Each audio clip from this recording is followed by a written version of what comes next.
बिस्मिल्लाहिर्रहमानिर्रहीम। अल-क़ुरआनु हयाती। The Quran is my life, the way to connect with Allah subhanahu wa ta'ala। चलिए अगले जो है वो मसले की तरफ चलते हैं और ये मसला नंबर 91 है, इसको भी ज़रा ध्यान से सुनिएगा। हाइज़ा को मुसलसल कुरान पाक की तिलावत करना मना है, अलबत्ता एक एक आयत को तोड़कर पढ़ सकती है। हज़रत इब्राहीम जो है वो हज़रत इब्राहीम यहाँ रहमतुल्लाह कहते हैं कि हाइज़ा कुरान मजीद की एक आयत पढ़ ले तो कोई हर्ज नहीं है, इसे बुखारी ने रिवायत किया है। अब यहाँ पर देखें कि ये असल में बहुत इम्पॉर्टेंट मसला है। अक्सर जो है जब दीन की तालीमात के लिए आते हैं, कुरान के फील्ड में आते हैं, तो ये एक बहुत बड़ा मसला औरतों के लिए जो है वो बन जाता है। और इसी के साथ साथ एक सिर्फ इस मसले पर बहुत सारे उलमाओं का इख्तिलाफ़ है, बहुत ही ज़्यादा इख्तिलाफ़ है, क्योंकि भाई इम्पॉर्टेंट मसला है। ठीक है, चलें। और इसी के साथ साथ देखें कि एक बात याद रखें आप, इस मसले पर नबी करीम सल्लल्लाहु अलैहि वसल्लम के थ्रू हमें डायरेक्टली कोई भी जो है हदीस नहीं मिलती है, पहली बात। दूसरी बात आप ये देखें कि यहाँ पर ये कहा गया है, अच्छा कैसी हदीस नहीं मिलती है? जो बात यहाँ पे बोली जाए, आप बोलोगे इस किताब में तो लिखा है, जी हाँ इस किताब में लिखा है ये, लेकिन आप सल्लल्लाहु अलैहि वसल्लम से डायरेक्टली मैसेज हमें नहीं मिलता है। ऐसा मैसेज कि औरत जो है वो कंटिन्यू कुरान नहीं पढ़ सकती है, हाँ लेकिन तोड़ तोड़ कर पढ़ सकती है, ऐसी कोई हदीस आप सल्लल्लाहु अलैहि वसल्लम से हमें नहीं मिलती है। अच्छा, दूसरी जो हदीसें मिलती है ना, वो सब ज़ईफ़ हदीस है, और अक्सर जो बहस व मुबाहिसा होता है ना, वो ज़ईफ़ हदीस पर ही होता है। फिर क्या करें? देखिए ये जो है, यानी कि अब ये जो मसला है इसको कैसे हम समझें। और देखिए मैं इस पर ज़्यादा तो आपसे कुछ नहीं कहूँगी, बस ये जो है याद रखें कि एक जो है, क्योंकि मुझे या आपको कोई इख्तियार नहीं है कि जिस पर अल्लाह के रसूल सल्लल्लाहु अलैहि वसल्लम का कोई कौल हमें नहीं मिलता है, तो कोई जुर्रत की मेरी और आपकी या हम इस टॉपिक पर कोई बात करें। हाँ लेकिन देखिए सऊदी अरबिया जो है ना, वहाँ के जो एक दारुल उफ्ता करके है, उनका एक फ़तवा मौजूद है, उसको आप जाके सर्च करके देख सकते हो इस टॉपिक के बारे में, दारुल उफ्ता का। ठीक है, जो उन्होंने वो फ़तवा कैसे निकाला, बहुत सारी अहादीस उन्होंने जमा की और उसके बाद एक राय कायम की, क्योंकि देखिए सऊदी अरबिया से कोई फ़तवा निकलना मामूली बात नहीं है। क्यों? क्योंकि पूरी दुनिया उसको फॉलो करती है। ठीक है, चलें। फिर उसके बाद एक राय उन्होंने जो कायम की है ना, वो ये कि, और उसी के साथ साथ देखें कि इसमें ऐसी कोई बात नहीं है, अगर हम अपनी उसमें भी उन्होंने लिखा है कि ऐसी कोई बात नहीं है, अगर कोई पढ़ना चाहे तो वो पढ़ सकता है। फिर असल चीज़ क्या है? छूना नहीं चाहिए।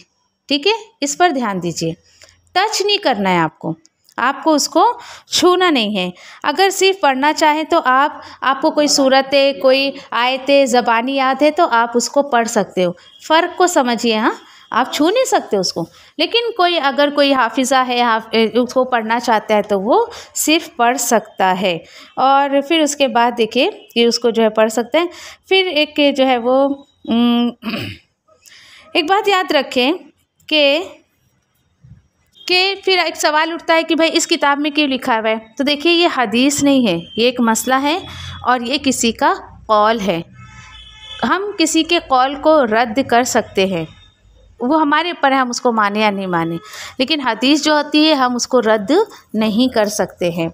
फिर उसी के साथ साथ अच्छा, कुछ लोग फिर देखिए कि बहुत ज़्यादा शिद्दत पसंद होते हैं, नहीं हमें ये करना है तो करना ही है, ये होता है शिद्दत पसंद, कि कोई चीज़ यानी आपको इख्तियार है, ये उलमाओं ने आपके पास एक बात भेज दी है। कुछ उलमा वाकई ऐसे शिद्दत पसंद होते हैं कि ये जो है वो सोचते हैं कि नहीं ऐसा लिखा है तो हम इसको पढ़ ही सकते हैं, हम इसको ऐसा कर ही सकते हैं, तो ये गलत बात है, इस तरीके की बातें नहीं करनी चाहिए।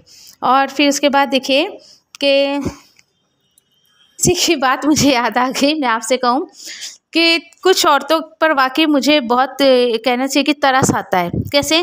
कुछ औरतें तो ऐसी होती है कि हमने तो ये भी सुना है कि कोई पढ़ रहा है तो इस हालत में हम सुन भी नहीं सकते हैं, यहाँ तक कि अगर टीवी वगैरह पर अगर वो आयतें चल रही है तो टीवी बंद कर दो, उसको सुनो ही मत। अच्छा जी, ऐसी हरकतें करके आप सारे घर वालों को बता दो आप हैज़ की हालत में हो, तो यही है ना कि क्यों भाई क्यों बंद कर दिया, क्योंकि मैं हैज़ की हालत में हूँ तो मैं इसको सुन नहीं सकती हूँ। वाकई तरस आता है कि दीन की नॉलेज नहीं लोगों को, और ऐसी बेतुकी बातें जो है वो लोग करते रहते हैं। असल में ऐसी जो बातें जो मैं आपको बोल रही हूँ ना, ऐसी बातें असल में दीन में जो है वो शिद्दत पैदा करती हैं, और ऐसी तमाम बातों पर हमको जो ध्यान नहीं देना चाहिए, ठीक है। और ऐसे लोग जो होते हैं अक्सर वो क्या करते हैं, अपने मर्ज़ी का दीन लाने की कोशिश करते हैं। तुम ये नहीं कर सकते, तुम वो नहीं कर सकते। यकीन करें कि पूरा ये ना कि तहारत के मसाइल का पूरा जब हम इंशाल्लाह किताब जब कंप्लीट करेंगे ना, आप अपने अंदर से एक बोझ को मतलब उस जो बोझ आपके ऊपर दीन का चढ़ा हुआ है ना, इन तमाम चीज़ों को लेकर बड़ी हल्की महसूस करोगे आप अपने आप को, क्योंकि ये समाज का जो बोझ होता है ना वो उतर जाता है अल्हम्दुलिल्लाह हमारे ऊपर से, ठीक है। तो मुझे उम्मीद है कि आपको बात क्लियर हो गई होगी। मसला 92 पर चलते हैं। हाइज़ा कुरान मजीद को हाथ ना लगाएं, अगर पकड़ना ज़रूरी हो तो कपड़े से पकड़ना चाहिए, ठीक है भाई। फिर उसके बाद जो है, हाँ ये हो गया, हाँ कुरान मजीद, अच्छा यहाँ से ना, हज़रत अबू दाइल रज़ियल्लाहु तआला अन्हु अपनी खादिमा को हालत हैज़ में अबू जो है वो रज़ीन करके रज़ियल्लाहु तआला अन्हु के पास कुरान मजीद लाने के लिए भेजते, और वो कुरान मजीद का जो नेफ़ा है पकड़ कर लाती थी। इसे बुखारी ने रिवायत किया है। ये क्या बात है यहाँ पे, असल में देखिए आप कि नेफ़ा यानी कि उसका जो जुज़ान का जो ये रहता था ना, कॉर्नर वगैरह जो होता है एक कपड़े में, यानी कि ऐसा। तो यहाँ पर देखें कि अगर आपको उसको पकड़ना ज़रूरी है तो आप उसको जो है यानी कि जो है कपड़े से पकड़ सकते हैं, कुछ वो नहीं है। और इसी के साथ साथ देखें आप कि ये जो है यानी कि ये जैसे कि बावज़ू आप होकर पकड़े, ये अच्छी बात है। इसको इन तमाम चीज़ों को जो है हमें एहतियात रखना चाहिए। लेकिन कभी कभी ऐसा होता है ना कि आपने वज़ू किया, ठीक है, टूट गया, लेकिन आप पढ़ने बैठे, नहीं भाई अब मेरी वज़ू नहीं तो मैं तिलावत ही नहीं करूँगी, ये कंडीशन नहीं रखना चाहिए। और कुरान किसी ऐसी जगह रखा है कि आपको उसको छूने की ज़रूरत है, और आप अगर क्योंकि अभी ज़रूरी है, कोई और अवेलेबल नहीं है कि भाई उसको वहाँ से वहाँ मूव कर सके, तो आप कपड़े से पकड़कर उसको यहाँ से वहाँ मूव कर सकते हो। हाँ, उसके बाद देखिए कि ठीक है आपका वज़ू टूट गया है, तो आपके हाथ में ज़ाहिरी कोई निजासत नहीं लगी है, ज़ाहिरी कोई अगर गंदगी नहीं लगी है ना, तो भी आप बग़ैर वज़ू के उस कुरान को जो है वो छू सकते, क्योंकि उस वक्त आपको उसका छूना ज़रूरी है, ठीक है। फिर उसके बाद एक चीज़ को आपको क्लियर कर दूँ मैं कि कुरान और बुक में क्या फ़र्क है। देखिए कुरान हम सिर्फ उसी किताब को कहेंगे, उसको कहेंगे कि जिसमें सिर्फ़ और सिर्फ अरबी टेक्स्ट लिखे हुए होते हैं, ठीक है। बाकी ऐसा कुरान आपके पास है कि जिसमें तफासिर भी लिखी है, कुछ तर्जुमानी भी लिखी है, अब वो कुरान की कैटेगरी में नहीं आता है। वो उस कुरान ने जो है वो तफासिर के उसमें जो है वो शक्ल इख्तियार कर ली, बुक की शक्ल इख्तियार कर ली, समझे इसको। यानी कि अगर आप इन जो है वो ऐसी हालतों में आप तर्जुमा पढ़ सकते हो कुरान का, कोई मुश्किल नहीं है, समझ रहे हो। देखिए कि इतनी दीन में आसानी रखी गई है कि आप अरबी टेक्स्ट को हाथ नहीं लगा सकते हो, लेकिन आप क्या करो, तर्जुमा पढ़ो ताकि इतने दिन तक 8-10 दिन की जो मुद्दत होती है एकदम ही औरत जो है वो दीन से दूर ना रहे। लेकिन अक्सर देखिए कि इसी बीच में ना वो ज़िक्र अस्कार करती है, ना वो कुरान की तिलावत कर पाती है, नमाज से तो वैसे ही मना अल्लाह ने किया है। तो फिर क्या होता है, शैतान काबू करने की कोशिश करता है। बात आ रही समझ में। तो यानी कि यहाँ पर जो है वो फ़र्क समझें आप कि कुरान में और ये जो है वो अरबी किताब में। तो अरबी की जैसे फॉर एग्ज़ाम्पल मेरे हाथ में अभी ये किताब है, आप बोलोगे अरे इसमें अरबी लिखा है, मैं तो इसको हाथ नहीं लगाऊंगी। जी नहीं, आप इसको पढ़ें, आप इसको हाथ लगाएं, कोई मुश्किल नहीं है। हाथ किसको नहीं लगाना है, सिर्फ ओरिजिनली जो कुरान सिर्फ और सिर्फ अरबी लिखी हुई होती है, आप उसको हाथ नहीं लगा सकते हो। इस फ़र्क को समझिए आप। जब तक हाँ आप हदीस की किताबें पढ़ें, आप उर्दू में तर्जुमानी की कुरान पढ़ें, आप तफसीर पढ़ें, कोई भी मनामत नहीं है। इस फ़र्क को समझें। जब तक बात समझ में ना आए किसी और को ना पहुँचाएं, जब बात आपको क्लियर हो जाए तभी आप दूसरों को पहुंचाने की कोशिश करें। फिर वो क्या होता है, वाया वाया गलत बात पहुंचती है तो वो पता नहीं क्या से क्या हो जाता है, फिर तो ऐसा नहीं होना चाहिए। फिर उसी तरीके से देखिए कि एक बहुत बड़ा फितना मैं आपको बताऊं कि क्या होता है, कुछ लोग जो ना, अच्छा जैसे कि किसी महफिल में भाई चलो कहीं मिलाद हो रहा है, कुछ हो रहा है, और किसी को ज़रा पता, अच्छा तुम है इसमें हो, क्यों आई तुम्हें आना नहीं चाहिए था, ऐसा है वैसा है, ये भी एक बड़ा फितना है। अस्तगफिरुल्लाह। अब आप सोचिए ज़रा, यानी अब दीन की महफिलों को भी लोगों ने अपने बाप की जागीर समझ ली। भाई हम जिसको चाहेंगे वही सुनने का आके इधर, नहीं तो कोई नहीं सुनने का। तरस आता है मुझे ऐसी औरतों पर। एक तो बंदा वैसे ही हैज़ में रह के वो ना कुरान पढ़ पा रहा है बेचारी, ना वो नमाज़ पढ़ पा रही है, और तुमने तो और उसके ऊपर ये लगा के कि, और उसको गिल्ट कितना फील होगा, सोचिए अब ज़रा आप, कितना अपने आप में उसको शर्मिंदगी महसूस होगी। ऐसा भी क्या गुनाह हो रहा है भाई मुझसे कि मैं अल्लाह की महफिल को नहीं ज्वाइन कर सकती हूँ। तो इन तमाम चीज़ों से अपने आप को बरी करें, ऐसी जहालत से निकले बाहर। और फिर उसके बाद देखिए, हाँ अल्हम्दुलिल्लाह ये बातें हो गई हमारी। चलिए अगली जो है वो हदीस और मसले की तरफ आते हैं। 93 में देखते हैं, शौहर की इजाज़त से हैज़ लाने या हैज़ रोकने के अदवात इस्तेमाल करना जायज़ नहीं है। चलिए ठीक है, ये है आज का फितना, लेकिन इसके ऊपर हदीस क्या है देखते हैं। हज़रत अबू हुरैरा रज़ियल्लाहु तआला अन्हु से रिवायत है कि रसूल अल्लाह सल्लल्लाहु अलैहि वसल्लम ने फरमाया, कोई औरत अपने शौहर की मौजूदगी में उसकी इजाज़त के बग़ैर नफली रोज़ा ना रखे। इसे बुखारी ने रिवायत किया है। आप सोच रहेंगे टाइटल कुछ अलग है और हदीस कुछ अलग है, तो देखिए टाइटल उस हिसाब से दिया गया है कि यहाँ पर हैज़ एक फितरी चीज़ है ना, नेचुरल थिंग है, और आप उसको रोकने के लिए कभी टैबलेट्स ले रहे हैं, कभी कुछ ले रहे हैं, तो ये चीज़ें नहीं करना है। और यहाँ पे जो बात नमाज की आई है, तो देखिए कि नफली जो इबादतें होती है ना, उसमें अगर आप शौहर की परमिशन ले तो ज़्यादा बेहतर होगा। क्यों? अगर यहाँ पे जैसे रोज़े की बात है, नफिल रोज़ा आप रख रहे हो, ठीक है, अब देखिए कि ठीक है बीवी ने जो है वो रोज़ा रखा है, या शौहर का कुछ और ही मूड चल रहा है। कभी कभी ऐसा होता है कि भाई किसी एक ने रोज़ा रखा है तो दूसरा कहता है नहीं भाई अभी वो रोज़ा है तो मेरे को भी खाने का दिल नहीं कर रहा है, होता है ना ऐसा। समझो आप। तो देखिए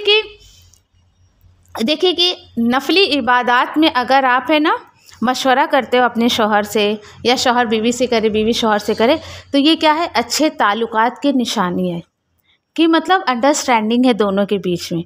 अपनी मर्ज़ी से ऐसा नहीं, बेचारा शौहर यहाँ वहाँ ऐसी फिर रहा है, उसको दिल कर रहा है बीवी से प्यार मोहब्बत की बातें करे या प्यार मोहब्बत करे, लो भाई बीवी तो अपनी इबादत में ही लगी है, तो क्या करेगा बेचारा।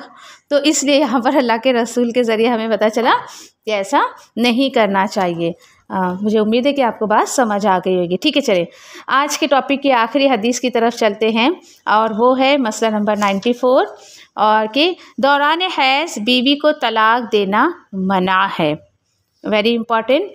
देखिए हज़रत अब्दुल्ला बिन उमर रज़ियल्लाहु तआला अन्हुमा से रिवायत है कि उन्होंने नबी करीम सल्लल्लाहु अलैहि वसल्लम के ज़माने में अपनी बीवी को हालत हैज़ में तलाक दी। हज़रत उमर बिन ख़त्ताब रज़ियल्लाहु तआला अन्हु ने इस बारे में रसूलुल्लाह सल्लल्लाहु अलैहि वसल्लम से मसला दरियाफ़्त किया, तो आपने यानी आप सल्लल्लाहु अलैहि वसल्लम ने फरमाया, अब्दुल्लाह से कहो कि अपनी बीवी से रुजू करे और हैज़ से पाक होने तक उसे अपने पास रखे। फिर जब हैज़ आए या उससे पाक हो जाए तब चाहे तो सौबत करने से पहले तलाक दे दे, चाहे तो उसे अपने पास रखे। यही मतलब है अल्लाह ताला के उस हुक्म का कि औरतों को उनकी इद्दत में तलाक दो। इसे बुखारी ने रिवायत किया है। देखिए लास्ट में देखिए कि लास्ट ये बिल्कुल जो है लास्ट की आयत थी आज के टॉपिक की हमारी ये, और ये पता चला कि जहाँ पर भी देखिए कि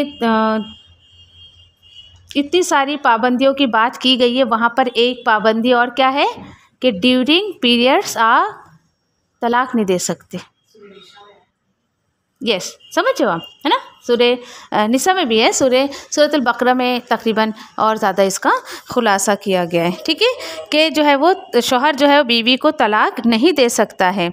और अगर किसी ने समझिए कि तलाक दे दिया है तो एक बात याद रखे, तलाक तो हो जाएगी, यानी उसने तलाक दिया है ना अगर किसी ने ऐसी हालत में, तो तलाक तो हो जाएगी वो, लेकिन समझिए कि शौहर गुनहगार हो जाएगा, पर उसने अल्लाह के एक हुक्म की ख़िलाफ़ वर्जी जो है वो की है। अल्लाहु अकबर। सोचिए ज़रा, उसी के साथ देखिए कि आप फील कर रहे हैं कि अल्हम्दुलिल्लाह आज के अगर टॉपिक पर ऑल ओवर हम बात करें तो देखिए कि दीन इस्लाम ने औरत को कहाँ कहाँ जो है वो प्रोटेक्ट किया है, कहाँ कहाँ प्रोटेक्शन मिली है।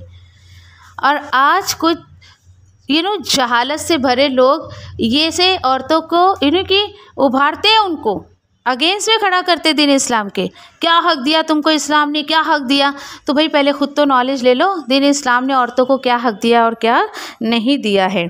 फिर उसी के बाद देखिए कि एक ये भी कितनी बड़ी बात है, पीरियड के दौरान देखिए कि औरत जो है यानी कि उसके अंदर एक तरीके की कमज़ोरी होती है, और उसी के साथ साथ अगर ये तमाम काम भी वो करे कितनी मुश्किल में वो आ सकती है।